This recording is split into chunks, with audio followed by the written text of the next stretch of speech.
Party మారిన దానం నాగేందరు, కడియం శ్రీ గారికి తిప్పలు తప్పేలా లేవు. కాంగ్రెస్ పార్టీ అధినాయకత్వం, ఇక్కడ స్థానికంగా ఉన్న నాయకులు వీరిద్దరి ఒకానొక నిర్ణయం ఏకాభిప్రాయం వచ్చింది. అది వారు రాజీనామా చేసిన తర్వాతనే ఎంపీలుగా పోటీ చేయాలనేది. అట్లా కాకుంటే కనుక ఈశాన్య రాష్ట్రాలలో ఉత్తరాదిన కాంగ్రెస్ ఎమ్మెల్యేలను తీసుకొని ఎంపీలుగా బీజేపీ కూడా పోటీ చేయించవచ్చు. అప్పుడు మనం అడ్డుకునేది ఏమీ లేదు. కర్ణాటకలో ఉన్నది ప్రభుత్వం, మనం హిమాచల్ ప్రదేశ్లో నిన్న మొన్న జరిగిన ఘటన చూసినాం. అక్కడ ఎమ్మెల్యేల పైన స్పీకర్ ఫిర్యాదు చేయడం, వాళ్ళంతా సుప్రీంకోర్టుకు రావడం, ఇంత పెద్ద వ్యవహారం జరిగింది. ఇప్పుడు తెలంగాణలో కూడా బీఆర్ఎస్ ఎమ్మెల్యేలుగా ఉన్న దానం నాగేంద్ర, కడియం శ్రీ గారి వీరిద్దరు కాంగ్రెస్లో జాయిన్ అయ్యారు. కాంగ్రెస్లో జాయిన్ అయ్యి అక్కడ ఎంపీ టికెట్లు వారికి ఇస్తే ఎమ్మెల్యే పదవికి రాజీనామా చేయకుండా ఎంపీ టికెట్లు ఇస్తే గనక బీజేపీ దీన్ని అవకాశంగా తీసుకొని ఇతర రాష్ట్రాల్లో ప్రయోగం చేయవచ్చు. ఆ ప్రయోగం కనుక చేస్తే రాబోయే రోజులలో కాంగ్రెస్ కష్టాలలో పడుతుంది. కాబట్టి ఆ అవకాశాన్ని బీజేపీకి ఇవ్వకూడదు అనుకున్నప్పుడు దానం నాగేందర్, కడియం శ్రీ గారి ఎమ్మెల్యే పదవులకు రాజీనామా చేసిన తర్వాతనే వారు లోక్సభ టికెట్లు ఇవ్వాలి, అక్కడ పోటీ చేయాలనేది.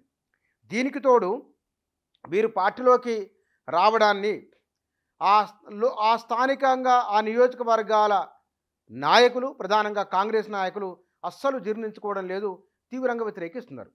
స్టేషన్ గన్పూరు కాంగ్రెస్ నాయకురాలు ఇందిరా మీడియాతో మాట్లాడుతూ కడియం శ్రీహరి పార్టీలోకి రావడాన్ని తాము అర్చించడం లేదని, తీవ్రంగా వ్యతిరేకిస్తున్నామని, అతను బీఆర్ఎస్కు వెన్నుపోటు పొడిచినట్లుగానే రేపు కాంగ్రెస్కు వెన్నుపోటు పొడిచి బీజేపీలో చేరడానికి గ్యారంటీ ఏమిటని తీవ్రమైన నిరసన వ్యక్తం చేస్తున్నారు. కడియం శ్రీహరి వచ్చిన నేపథ్యంలో కార్యకర్తలు సమావేశమై తాము భవిష్యత్తు నిర్ణయాన్ని తీసుకుంటామని చెప్తున్నారు. ఇక దానం నాగేందర్ ఇక్కడ ఎంపీ టికెట్ సికింద్రాబాద్ టికెట్ విషయంలో భిన్నాభిప్రాయాలు వ్యక్తమవుతున్నాయి. తాను ఎమ్మెల్యే పదవికి రాజీనామా చేయబోనంటున్నారు.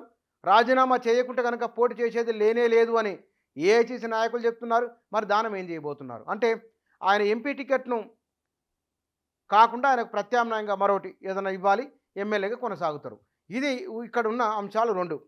అంటే పార్టీ మారిన వచ్చిన వెనువెంటనే వారికి అది కాకపోతే ఇది ఏదో రకంగా ఎక్కడో సర్దుబాటు చేయాలనే అంత అత్యవసరం ఏమొచ్చింది? ఇద్దరు దానం నాగేందర్, కడియం శ్రీ గారి వారిద్దరి వలనే కాంగ్రెస్ అదనంగా వచ్చే బలం ఏమిటి?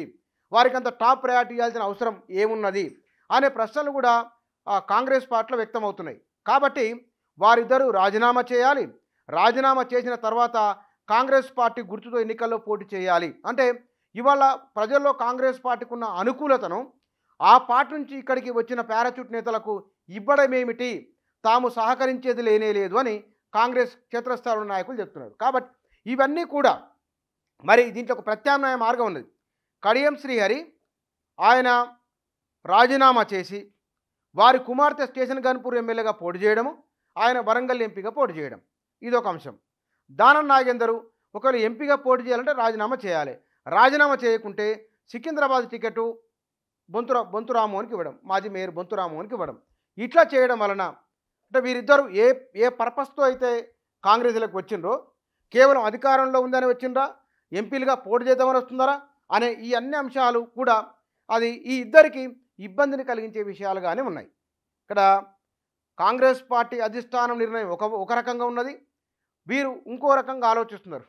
వారు తలచిన దానికి తద్విరుద్ధంగా జరుగుతున్నది.